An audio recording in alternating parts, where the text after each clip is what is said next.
Today we're making pork souvlaki on the charcoal. To start, I get 2 kilos pork belly with the skin removed and 2 kilos pork neck. Now get one knife and cut them up into nice square pieces, roughly 1 inch by 1 inch. Should be looking pieces like this. Now put everything one big bowl. It's many pieces. Put 100 ml Greek olive oil, 2 tablespoons Dijon mustard. Now massage him very good. In this one, put 4 grams black peppercorn. Crush him. 48 grams sea salt. 4 teaspoons Greek oregano. 4 teaspoons smoked paprika. The Greek one. Now crush him up till he's very fine. Check he's good.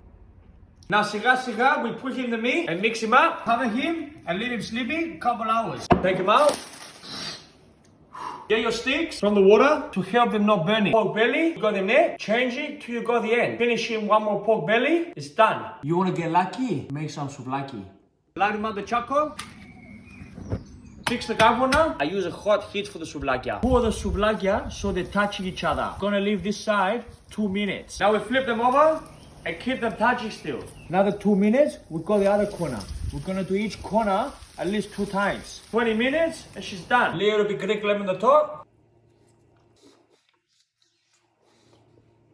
It's bloody beautiful, mate.